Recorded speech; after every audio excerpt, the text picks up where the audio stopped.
Hello, everyone, and welcome to this panel hosted by the International Finance Corporation, the IFC, the private sector arm of the World Bank Group. We're delighted to see so many of you connected from across the globe. And big thanks also to our partners, the State Secretariat for Economic Affairs of Switzerland and the Ministry of Economy and Finance of Korea. My name is Aurélie Chardon, and I lead the cities business for IFC in Asia Pacific. We engage in long-term partnership with cities and private sector players, providing an integrated approach of investment and advisory across urban sectors to help cities address their many challenges.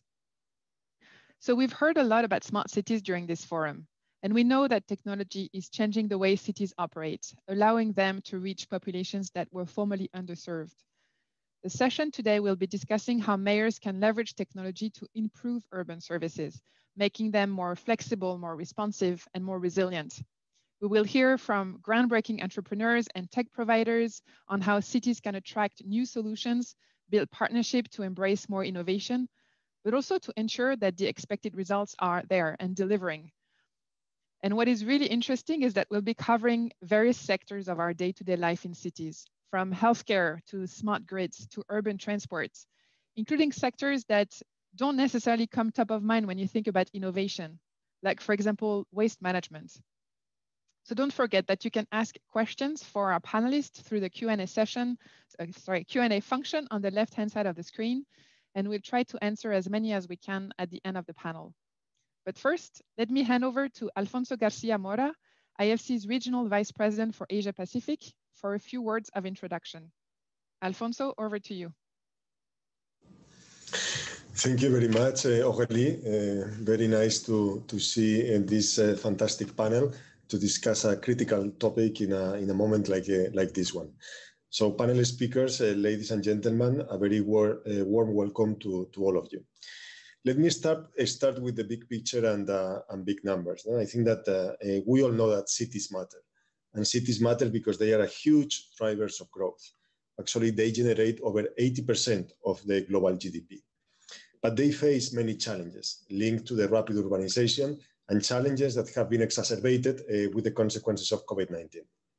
Problems such as increase in urban population, pollution, lack of access to opportunities, and inadequate infrastructure require new technologies and ideas that are scalable, inclusive, and sustainable.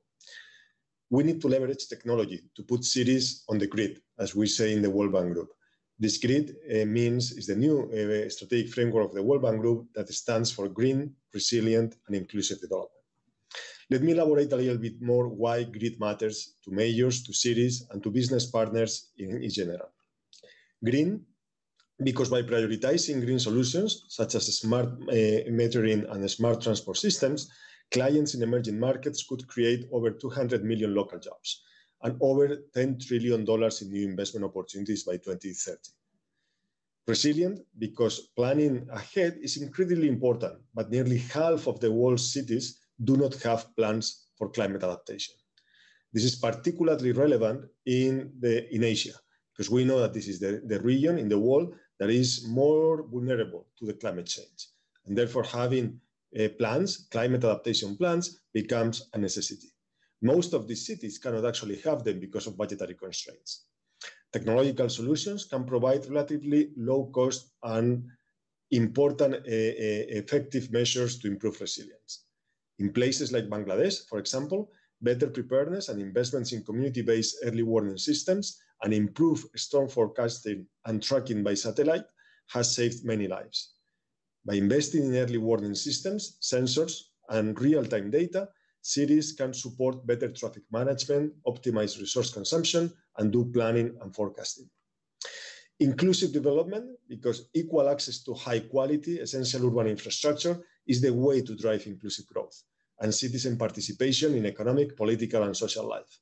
The COVID-19 crisis not only reminded us of the importance of this point, but also accelerated the need for digitalization and adoption of new technologies to allow citizens to have access to services through scalable and affordable digital platforms for health, for education, for transport as 3 examples.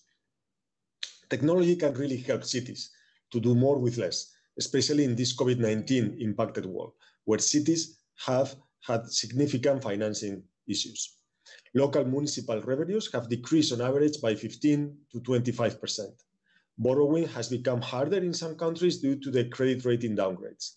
Earmarked funds are being diverted to emergencies. And there are many cities, most of them actually, that do not have the enabling framework and therefore the capacity to have access to private sector financing. I'm also pleased to announce a first for IFC in this field. We have just committed IFC's first smart city investment, a 35 million euros senior debt package without sovereign debt guarantee to the city of Zaporizhzhia in Ukraine. Proceeds will be used for the installation of smart city infrastructure, including Internet of Things network throughout the city to support traffic optimization management and enable real-time monitoring of heat and water pipe pressure, as well as the purchase of e-vehicles such as battery electric trolley buses and electric buses and other improvements to the city's public transport operations. We hope that this will be the first of many other transactions. Therefore, let me conclude by emphasizing that this post-COVID-19 recovery offers a historic opportunity to do things differently and more sustainably by using technology.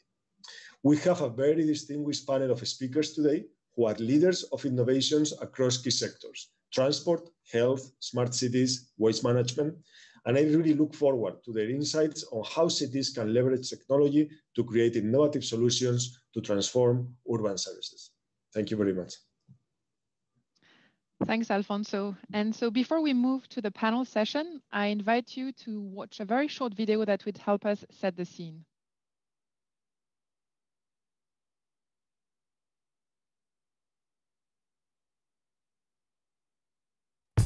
By 2050, 70% of the world's population will be living in cities. This urbanisation is more rapid in emerging markets, where people are the most susceptible to climate change, technological disruption, and other social challenges. How cities are built and managed will determine how we meet those challenges. If urban growth is not managed properly, it overburdens infrastructure and services, with huge costs to the environment and disproportionate impacts on the poorest people. It could slow down or even reverse economic development. It's important to act now to build greener, more resilient and more inclusive cities. Modern cities, I think, today are impacted, to varying degrees by, I would say, intersection of three critical macro trends. One, obviously, increasing urbanization. Two is this drive towards digitalization of the city. And three, demand, obviously, for greater sustainability.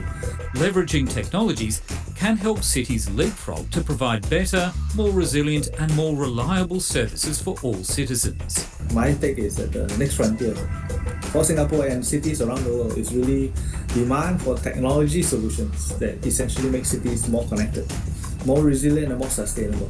The private sector has a critical role to play in bringing innovative ideas to urban challenges.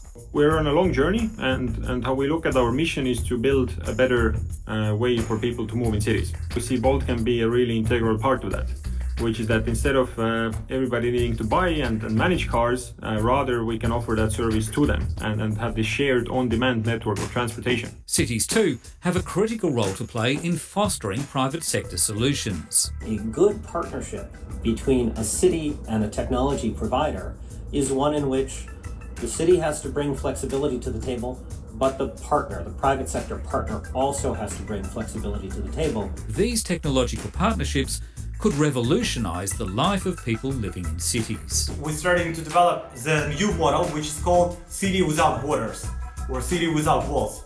It means that 100 steps availability is going to be very important, and wherever you are in the city, whenever you are at a certain time, you'll be able to get the 90% of all your demand, of all the services you need, in 100 steps of availability. Cities can work in tandem with companies and communities to identify critical needs and opportunities, work for innovative solutions, and use new technologies to boost urban services, increase sustainability, and ultimately improve the lives of their citizens. We must act now to put cities on the grid, make them green, resilient, and inclusive.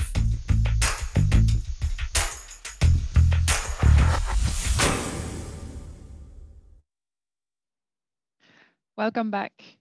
So now, without further ado, let me introduce our distinguished panelists. First, we'll go to India, where Dr. Sabahat Azim has kindly agreed to join us. He's the founder and CEO of Global Healthcare Systems and of UpHealth. Dr. Azim is a trained medical doctor and has served in various positions in the Indian government. He founded Global Healthcare Systems in 2010 as a social venture that seeks to bring state-of-the-art healthcare to the rural population in India through an integrated model of block-level comprehensive primary and secondary care hospitals, digital dispensaries, and technology.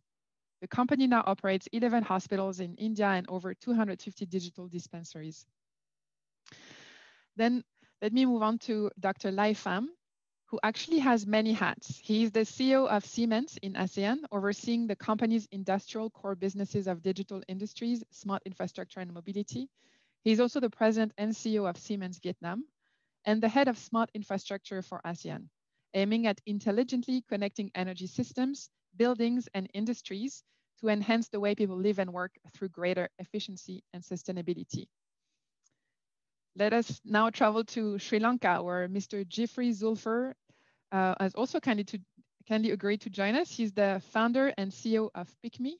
PickMe is a ride-hailing company using a platform that facilitates a real-time connection between the taxi passenger and the taxi driver.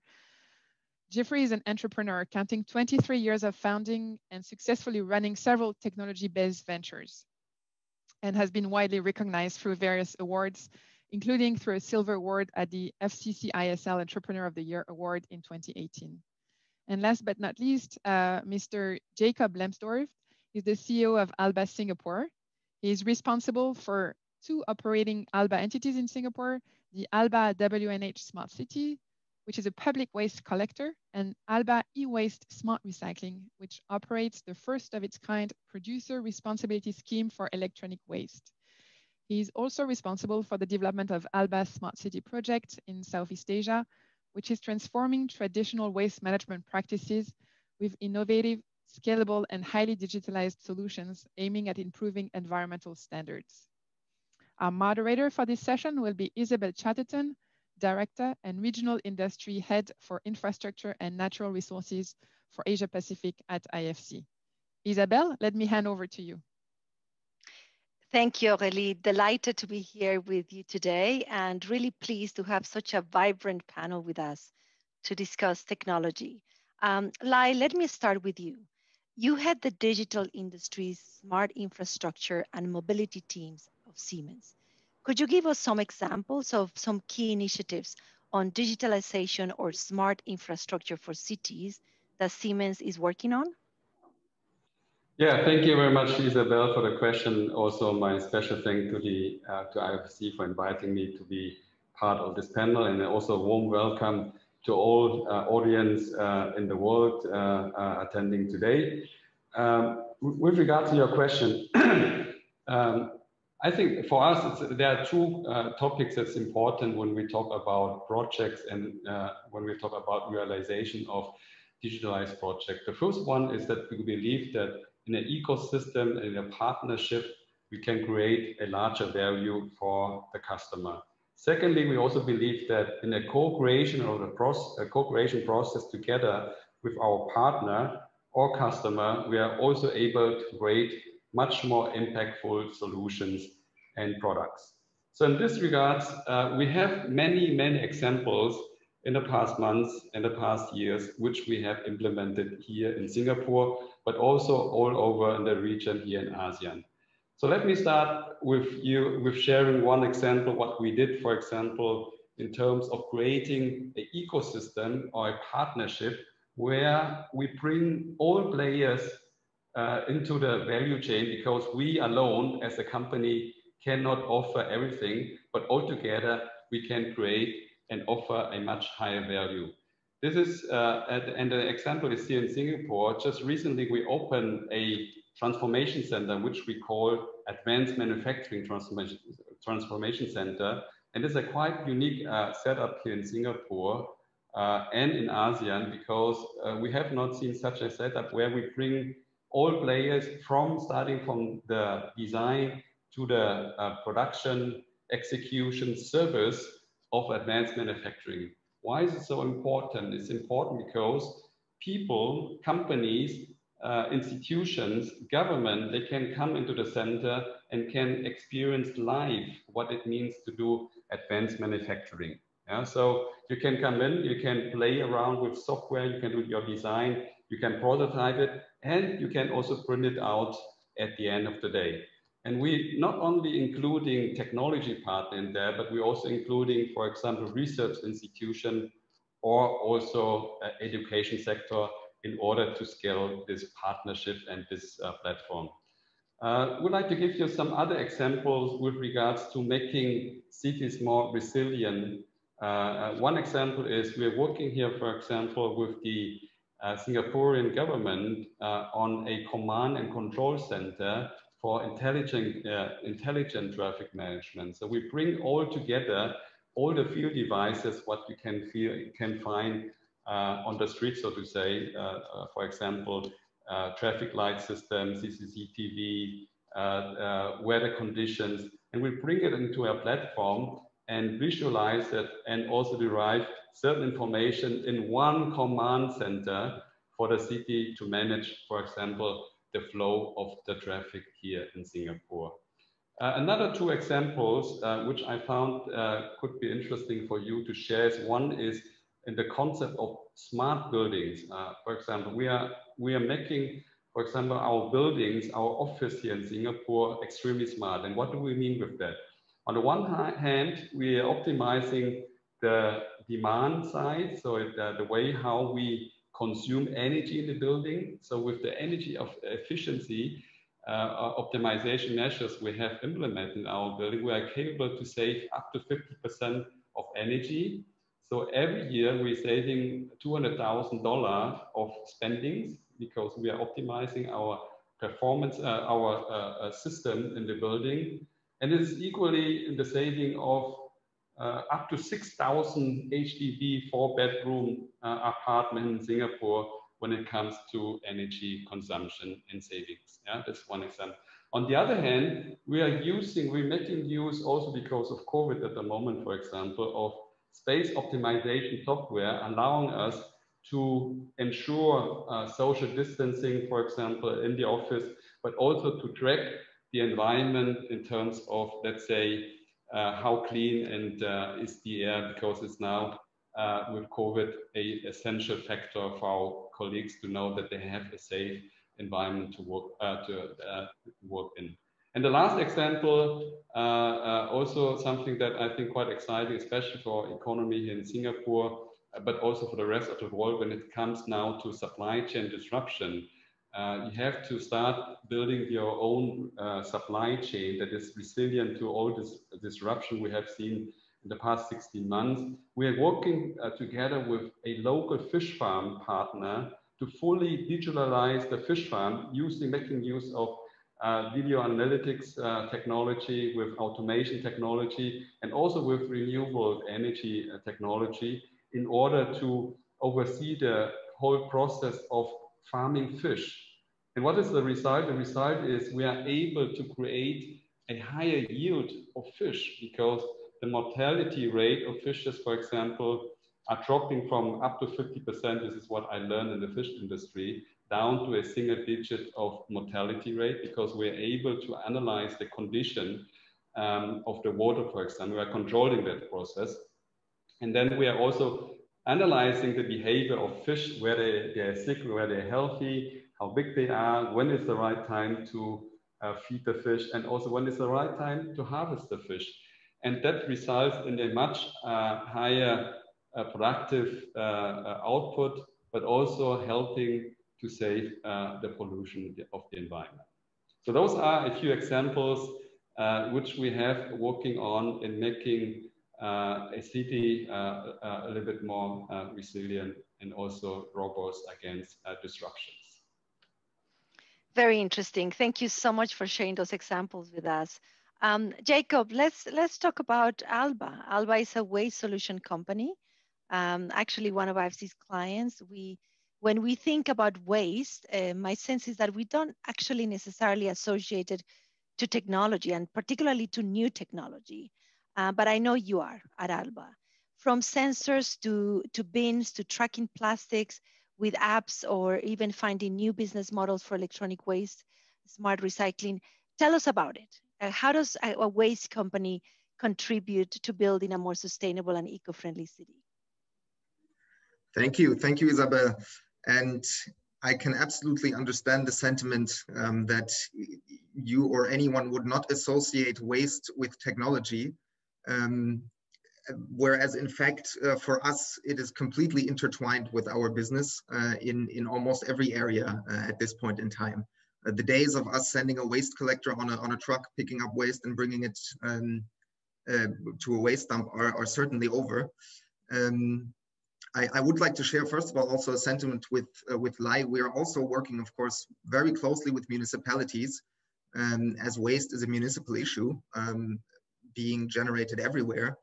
And it's extremely important for all stakeholders to come together to tackle the waste issue. So it's certainly not just us, it's industry, it's government, and it's individuals stepping up their efforts to recycle. So there are a lot of stakeholders involved when it comes to waste management and recycling.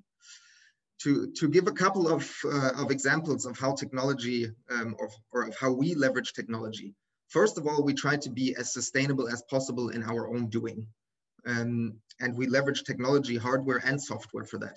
So for example, here in Singapore, all of our waste trucks, which at the moment are Euro 6 diesel trucks, are equipped with solar panels on top of the trucks.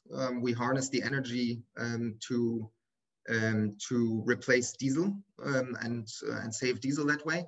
They're equipped with fine dust particle filters. So we actually clean the surrounding air when our trucks are driving around, because we realize that in dense urban areas, air pollution is also a topic. So we try to make our trucks as green as possible to begin with. Next step, of course, will be fully electric trucks, which is something that I know also all manufacturers are working on, and certainly we will implement that soon. The second is efficiency in operations. Our operations at this point in time are also fully digitalized. I think very similar to what we will hear from PickMe or other companies, Grab, Uber. We use fill level sensors on all our bins, on our compactors. All of our trucks are equipped with weight scales. We collect historic data of waste generation at each site that we collect waste from on a daily basis. And now over time, we're now over 1 year into our operations in Singapore, we can start using predictive modeling to see when is how much waste being generated at which location, what has certain influences, holidays and whatnot, and can use dynamic routing to significantly improve operations in terms of our collection. So that's another point. And thirdly, we're also looking at infrastructure. Of course, we're not constructing the infrastructure, but we are working with cities to improve infrastructure on an inbound logistics as well as outbound waste management level.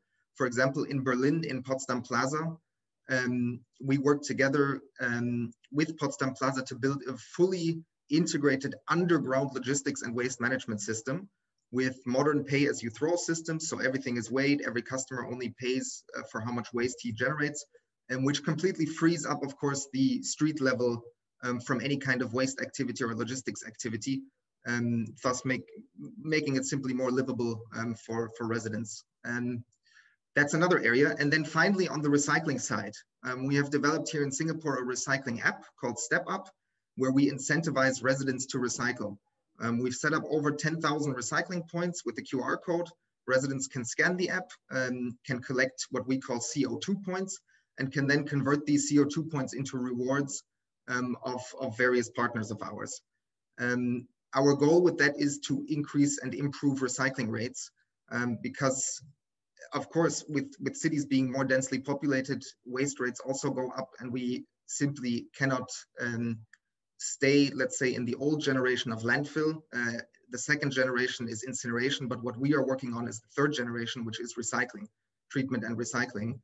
And that's another area where technology plays an extremely important role. If we look at our recycling plants now, our e-waste recycling plants, our PET and plastics recycling plants, our food waste treatment plants, they are of course very automated, using robotic arms, using AI that's not the days of the past where we have waste pickers standing on lines, but these are at least semi-automated, if not fully automated. So really, technology plays a role in all aspects of our business. And we work very closely with municipalities and also show them the benefits of this technology, which in the long run will come in much lower in cost than not using it and staying with the current systems. Thank you. So those of us who didn't associate technology with the waste sector, then we are going to think again going forward. Thank you, Jakob. Zulfer, let's talk about Pygmy. Pygmy has become one of the Sri Lanka's most successful ride-hailing companies, employing over 25,000 drivers and catering to more than 1.5 million passengers on a daily basis. But of course, there are other companies that also are in the same space. Tell us what exactly gave Pygmy its edge and how did it transform the way people and goods move in Sri Lanka? Sure. So Isabel, thank you so much for inviting me. It's I'm very happy to be here. So just to give you a background, we are a Sri Lankan-based ride-hailing company, very focused in the country of Sri Lanka. We've been very fortunate. One on the engineering capabilities. We have the people to be able to develop a tool like this. I think today we are not just a ride-hailing company; we are a mobility-based company. We're not just moving people; we're moving goods. We have been part of businesses. We're part of governments. We're trying to help agriculture. So there's a large use cases now that we've got into. Why are we so successful? I think what we've managed to do that most of the other global companies were not able to do is stay very focused to the requirements of the local cities, right? Of course, Colombo is our capital, commercial capital, and we work very closely with the municipalities, with the government offices and the authorities to ensure that we can move people more efficiently in the city and outside the city, right? We work with companies to ensure that we can bring their staff to the offices at the right time. Just to give you an example, with the pandemic, we've brought in new technologies that allows companies to shuttle their staff very safely so that they don't have to rely on public transport. So these are kind of the capabilities that we've brought in to our country and to our cities so that we can allow people move. And obviously when people move, economic activities takes place. Apart from that, as you know, there's a lot of stakeholders involved. You've got the passengers, you've got drivers, you've got companies, you've got a number of stakeholders that get involved. And we've made sure that we address each of these stakeholders very well. So that's basically the secret. Thank you so much for that information. So let's, I guess, move to India very quickly. Sabahat. Local healthcare systems and UpHealth is a provider of digitally enabled healthcare that makes healthcare access to the rural poor of India at a fifth of the fees of a hospital with similar infrastructure. These numbers are too good to be true. How does it work and what hurdles do you have to overcome to set up local and UpHealth? Thank you, Isabel. Thank you so much. I'll try and break down my response into two pieces. One is the systemic side and one is what we really do.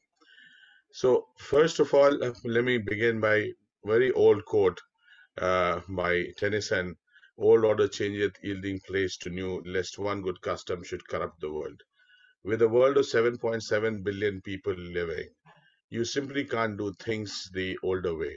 And as cities grow and they have millions and millions of people packed into one place, it is simply not possible to have the old model of having, hospitals and then people just flocking to the hospitals, ambulances running around traffic, and then trying to find out how with sirens you can move them faster, how you can get them all into one place.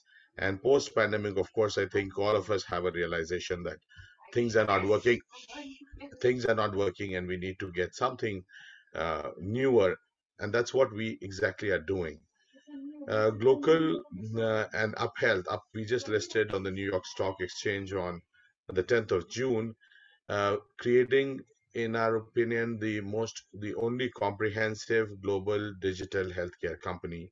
And we begin from a plain telephone backed with an AI-based telemedicine system, with video conferencing connects, with personal health monitors for patients in their homes, to digital clinics, which are your equivalent of health ATMs, to pre-engineered hospitals, which can take care of increasing loads and are agile in terms of being able to increase the size and capacity massively.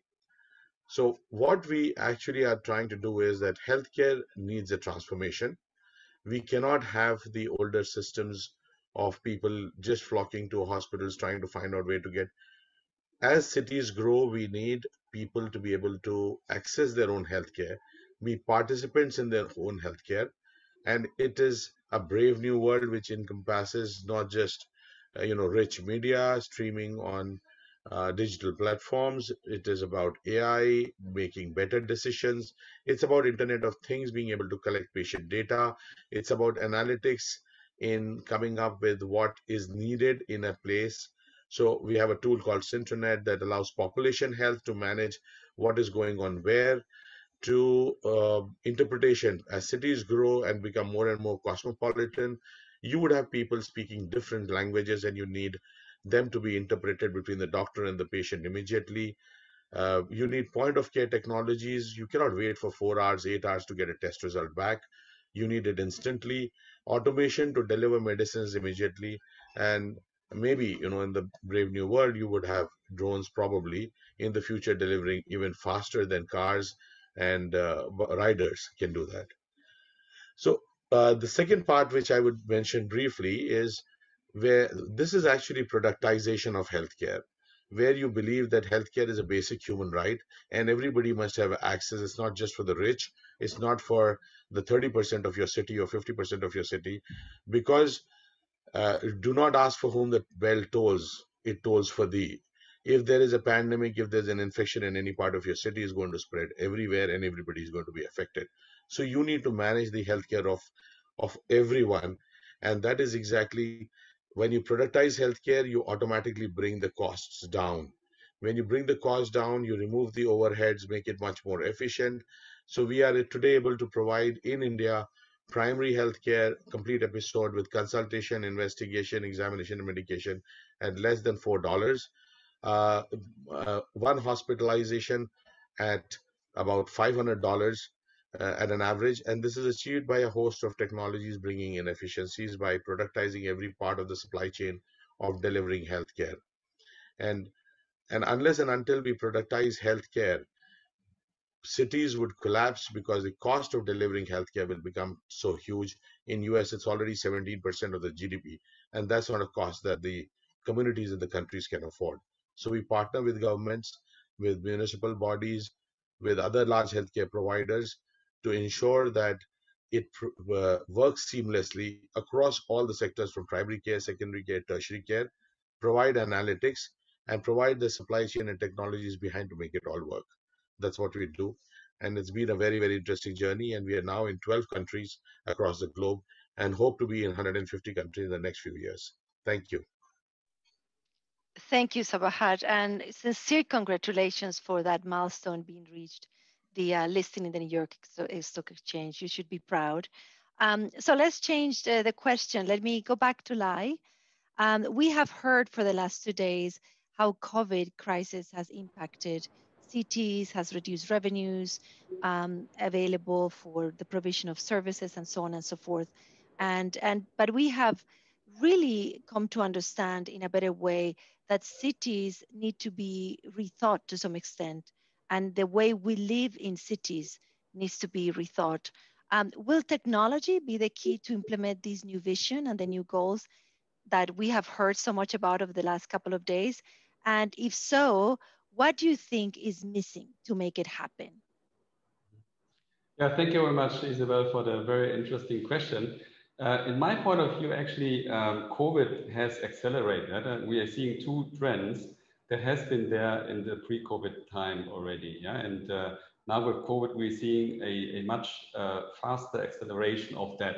So the first one is that we are getting away, and all with this new generation and disruption we see also in digitalization field, we're getting away from a a presence-oriented economy to a more output-driven economy. So what does it mean? It means that it doesn't matter that you are somewhere from A to Phi, but it matters much more what you are delivering as an output, right? So that is one thing. And the second thing, which I think is one of the most disruptive trend, is that we are seeing that buildings or environments will become much more people-centric. It's not longer that you have a building with walls and a nice roof and a nice design, but the buildings have to be much more adaptable to what the needs of people are. So we are seeing that in many areas where the people in the middle, as in the middle of the services, innovation, and so on and so forth. So we think that this too is now even more accelerated by COVID, and it's a kind of, in the sense where what we see is that we need environment that cares for the people. Yeah. So, and what do I mean with environment that cares? And when I talk about environment that cares, then there are, in principle, in my point of view, 4 aspects that is important. So the first one is sustainability, and we have seen it also in the video nicely. The CO2 debate is ongoing, and cities are a major contributor to that. The second aspect, it's important, is whatever you do in the environment or spaces, cities or campuses, it's important that you're improving the quality of life of the people who are there. Yeah? The third one is, and I think that is something you probably have heard for many years when we talk about cities and future spaces. But I think the third aspect and the fourth aspect are important, is because we need environment that is adaptable, is capable to adapt to the needs and has the flexibility to the user and the people as well. And last not least, and we touch base, I think also this aspect is it's about value creation, right? So it has to, as an ecosystem, has to be create certain values for all stakeholders, for the investors, for the people, for the environment, for the city government as well. And so those are, in my point of view, very important element when we look into now disruption, also because of COVID, when we design cities or spaces in general, how to adapt. And I think today the good thing is that there are a lot of technologies, a lot of innovations, a lot of solutions are there. They are assisting for you to support, to realize, to implement those 4 elements which I just described. We can talk about the concept of digital twins, which you can use to, let's say, simulate the impact of grids in your city, what it means to use, to distribute power that is generated via renewable resources, but then also how to include energy from prosumers. So we don't have only the consumers anymore, but we have also prosumers now. It means that buildings are also not only consuming energy, but also producing energy with solar and so on and so forth, but also electro vehicle that on one hand can be, consuming the energy, but also on the other hand can be used to store energy. So we can use the concept of digital twins to make and to simulate and to understand the interdependency of those constellations. The same thing you can, of course, do also with a digital twin of a building that is getting, or campus that is getting even more complex when it comes to realize that. I think the key for me in this, and I hope that I described a little bit what can be done, but also that it's quite complex and requires a lot of interdependencies.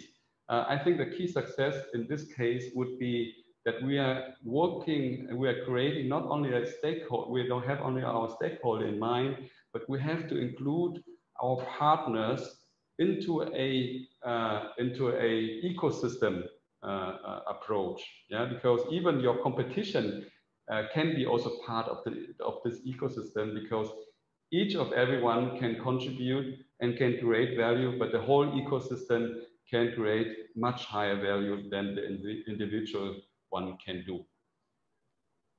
Thank you, Lai. So really, people-centered development is forcing cities and governments to view infrastructure as a service, right? Where we no longer provide the physical, social, or infrastructure asset, but we really make mobility or health the core service that we need to deliver. Thank you so much. Zulfer, let me go back to you. Same question. We need to rethink how we live in cities. Will technology be the key to implement this new vision, and how? And what is missing, in your opinion, to make it happen? Yeah, I think it's a resounding yes, right? Just as the way we are doing this conference, you know, if not for the pandemic, we would have been physically there. So I think that's what's going to happen. I mean, there's obviously the discussion about this new Delta variant, right? So you know, as a company, we are planning to live with the pandemic for the next 5 years at least. Sorry to bring the sad news, but I think that's what we're going to live with, right? And we need to make sure that we can sort of adjust ourselves, you know, to the new norm, right? So I think technology is going to be key, right? Just like the way the pandemic sort of broke off, you know, we played a key role in contact tracing for the local health communities. I think that's going to continue. You know, we want to make sure that we provide a safe environment for everyone. And I think things like analytics, the IoT kind of infrastructure that companies would end up putting out is going to help us live a good life, right? I think that's going to be key. And obviously things like even education is going to change, right? You know, my son hasn't gone to school for the past 1 year. So how's that going to change? Obviously technology would be an answer to some of these bigger problems that we are hoping to face in the next 2-3 years. So I think to live a safer life, I think technology is going to be our way of life. But I think there's obviously a lot of adjustments that have to be done. Companies like us will have to make sure we provide proper products or you know, technologies that are going to be used by the masses, from the rich to the poor, right? Even the poor person in our country needs to have access to data and the necessary softwares to carry out their functionalities as well. So yes, it's a resounding yes. Thank you. Very good. Sabahat, let's go back to you. Over the last couple of days, we heard that mayors have to do more with less. That is at least the expectation of their constituencies, their citizens. We, of course, all of us think that leveraging technology is part of the solution. One way through, for example, transparent procurement rules incentives, like here in Singapore, could also contribute to the solution. Which other ways do you think mayors could think about to incentivize technopreneurs like yourselves and technology companies to really come in, invest, and drastically improve services? Anything else that you can think of that we could encourage cities and governments to think of? So, Isabel, you have raised some very important points, and I would like to step back on the procurement before I answer this, because this is going to be the biggest challenge. Public authorities, when they procure, and when you are change, so I would differ with Jacob on one point, that it's not that pandemic, because of that we are meeting. I think with a population of 7.7 billion people, this was inevitable. I think pandemic has been a catalyst for very positive change in many aspects, which has happened. Similarly, the other issue and challenge with innovation and public goods is how do you procure those? And it is not as simple as having transparent procurement goals, because we are still thinking old world, that here is the government or the state and this is a vendor who's providing services. And IFC has also been in the forefront of finding solutions to how procurement can happen for a public good, whether it is by a public-private partnership, whether it is by a Swiss challenge.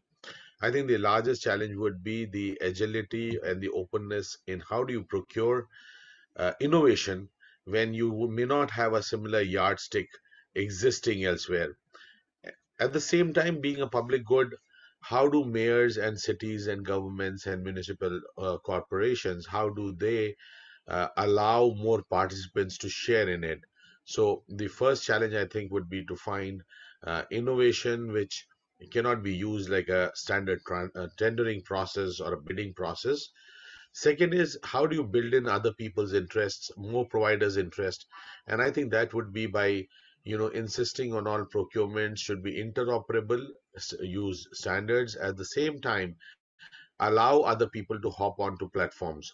So we will have to evolve, and I think there are no 100% answers, neither can we give, but the way forward seems to be by building Swiss challenge kind of patterns which can be put up in scale, but as a condition of public procurement, the same any innovative solution should allow not monopolies but allow other people to provide services or through the same platform, and that will come through interoperability and standardization. And the third thing is, how do cities cope with changing things and paradigms that happen very rapidly, growing populations? So agility in terms of every infrastructure that you build in, open sourcing it, creating standards for interconnect and data privacy are things which are very, very critical. And these are very serious issues. And probably a lot more than technology would be, how do we change the way we do business? How do we make it more open, faster, interoperable, standards based, and allow more competition to hop onto every product that you buy? And that's the real engagement. And I think that's where all of us have to work together to find a solution. It'll be a brave new world, but that's what we need to achieve. Thank you, Sabahat. Lai, I want to give you the opportunity to get back, given that I think Sabahat has a different point of view. I think in his opinion, the first point that he made, the pandemic was actually the catalyst and has been a catalyst. Would you like to briefly elaborate on your initial point? Well, I mean, I absolutely agree with what Sabahat was saying, that we are living in the age of disruption, and the pandemic is one part of the disruption we are seeing. And so it means also that we have to adapt and we have to change. So, and as the world is changing completely, we are changing our personal life, right? I mean, we used to, you go to school, then you go to work, and your brain is used to that you are going to work then you have to go to the office. Now things, after 20 years, things are completely changed. So you have to adapt yourself, and everybody has to adapt itself. So in my recommendation also is that the government has to adapt themselves as well with regards to regulation, with regards to new business model. We are learning a lot when it comes to this digitalization and new business model. And I think that's why it's not possible for government and for cities to also to look into that topic, and then to try to adapt and to modify the way of we have done business. And as also Sabahat was saying, that the population is growing and the urbanization is continued to drive the growth of the city. So it will be even more and more complex. And I think we can't just, can continue the way we have done in the last decades or centuries. We have to also, I think, adapt and also allow new aspect of doing and servicing the people of the cities as well. Thank you. Thank you. Jakob, let me go back to you. At IFC and of course at the World Bank Group, we really see technology as being used in many countries to level the playing field, shall we say, to empower more women, to provide better services to the underserved minorities, and for the different able. Is this something you think in your strategy for Alba, short, medium, long term? And if you do, how do you do that? Thanks, Isabel. Yes, great question, and currently very relevant for us, because we absolutely think about that. Specifically when it comes to our activities in emerging markets. If we look at the value chain in waste management in emerging markets, that differs significantly from what we see, for example, here in Singapore, where we have a very structured, a very organized collection and recycling system in place. I'd like to come with an example of a couple of pilot projects that we're working on now in Vietnam and Indonesia. where we are working on informal sector collection projects. So to give you a better understanding, in Indonesia and in Vietnam and in many other emerging markets, at the very beginning of the value chain, there are informal collectors who are on a daily basis collecting very small volumes of recyclables, PET bottles, beverage containers, cans, and so on, who are selling these to aggregators, who are again selling them to bigger aggregators, and so on. They're going through a sorting process until they finally end up in a recycling plant. And this is very often an underserved minority, and actually the majority of these informal sector collectors are women. What we are trying to do now and what we are working on is to digitalize and formalize the informal sector. We're working with an app that will track the recyclables collected by informal collectors, can track sales and volumes collected, brought to aggregators, and so on, through which we achieve two things. First of all, higher quality and higher purity, which in the end leads to higher prices that recyclers are willing to pay, or aggregators are willing to pay, to those waste collectors. Our goal in the end is then to formalize them, to give them uniforms, to give them basic healthcare, and sort of to upgrade the informal sector, and by being able to offer them higher prices, because in return we receive a higher quality good from them. So that's one example where we're using technology and digitalization to upgrade an undeserved minority. But of course, there are many other examples of this as well, and it's certainly something that we think about in our business. Thank you. One last question, but I'm looking for very brief answers from all of you. So we've noticed that mobile applications for residents and visitors in cities are really keeping people well informed. They help them manage daily activities, from planning trips to choosing schools, etc. And the smart solutions, as Alfonso was mentioning in his introduction, we see them very much embedded in urban infrastructure. Everything from the different technologies that you have described.